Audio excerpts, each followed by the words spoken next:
Praise the Lord all. सभी को जय मसीह की। मैं विश्वास करती हूँ आप प्रभु में आनंदित होंगे। खुदावन की सामर्थ, उसका पवित्र आत्मा आपके साथ होगा। वो सचमुच आपको छुएगा आज के वचन के द्वारा। आओ मैं आप सभी के लिए आज के पाक और पवित्र वचन को, जो वचन हमें परमेश्वर के दास अपोस्टल अंकुर यूसुफ नरूला जी द्वारा और परमेश्वर की दासी पास्टर सोनिया यूसुफ नरूला जी द्वारा दिया जाता है। आओ मैं उस पाक और पवित्र वचन को आपके लिए पढ़ती हूँ। विपरीत परिस्थितियों में परमेश्वर का धन्यवाद करें। जैसे कि पवित्र बाइबल मरकुस 1:12-13 आयत में लिखा है, तब आत्मा ने तुरंत उसको जंगल की ओर भेजा। जंगल में 40 दिन तक शैतान ने उनकी परीक्षा की और वह उन पशुओं के साथ रहा और स्वर्गदूत उनकी सेवा करते रहे। आमीन। मेरे प्रियो, बाइबल कहती है कि जब यीशु मसीह ने बपतिस्मा लिया तो आत्मा ने उसे जंगल में भेजा ताकि शैतान से उसकी परीक्षा हो। लेकिन जब हम उसी वचन को यूनानी में पढ़ें तो उसमें लिखा है कि आत्मा ने जोर दिया कि वह जंगल में जाए और उसकी परीक्षा हो। सोचिए, प्रभु यीशु मसीह को उस समय बुरे अनुभवों से, विपरीत परिस्थितियों से गुजरना था, क्योंकि पवित्र आत्मा ऐसा चाहता था।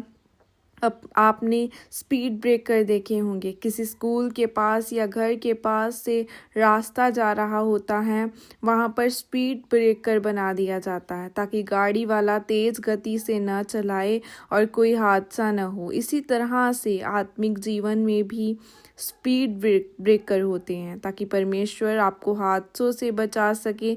इसीलिए आपको अपने जीवन की विपरीत परिस्थितियों के समय में निराश न होकर हताश न होना है, क्योंकि परमेश्वर आपको किसी बुरे हादसे से बचाकर आपको सुरक्षित रखना चाहता है। सोचिए, प्रेरित पौलुस इतना ज़्यादा व्यस्त था कलीसियाएं स्थापित करने में, परमेश्वर का वचन घर घर जाकर सिखाने में, और वह सबसे ज़्यादा गैर भाषा में बातें करता था। तो वह कि कैसे इतनी पत्रियां लिख पाता अगर परमेश्वर उसे जेल में लेकर नहीं जाता। बाइबल के अनुसार पौलुस ने अपनी ज़्यादातर पत्रियां जेल में लिखी थी और रोमी घराने की पूरी पलटन ने, कई लोगों ने परमेश्वर के वचन को पौलुस के द्वारा जेल में सुनकर मान लिया और परमेश्वर को ग्रहण किया। पौलुस का जेल जाना उसके जीवन में एक स्पीड ब्रेकर था।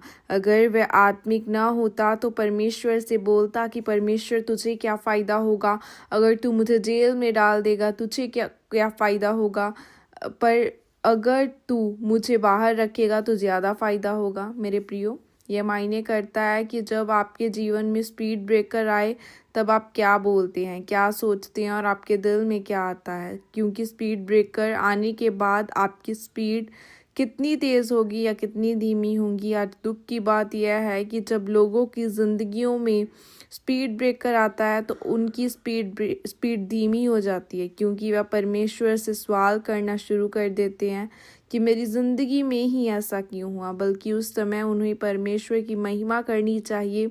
इसलिए याद रखें कि जब आपके जीवन में स्पीड ब्रेकर आए तो परमेश्वर का धन्यवाद करें, क्योंकि परमेश्वर थोड़ी देर के लिए आपकी स्पीड कम करता है ताकि वह आपको बचा सके, और वही सही समय है आपको आपकी मंजिल तक पहुंचाने का। आमीन। यह प्रार्थना आपके द्वारा की जाए। सर्वशक्तिमान परमेश्वर, इस वचन के लिए पिता, मैं आपका धन्यवाद करती हूँ।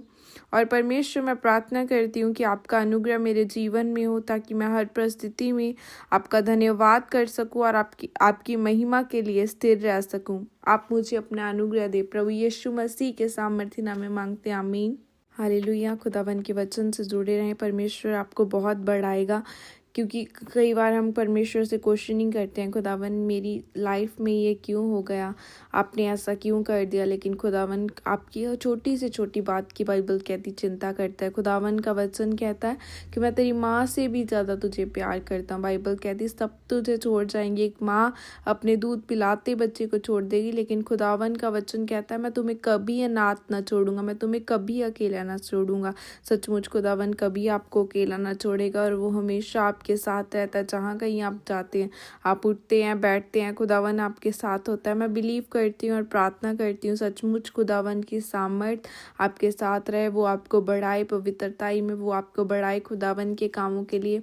मैं ईमान करती हूँ और आज का ये वचन आपकी ज़िंदगियों में 1000 गुना फल लेके प्रभु यीशु मसीह के नाम में। आमीन। God bless you. Praise the Lord. जय मसीह की सबको।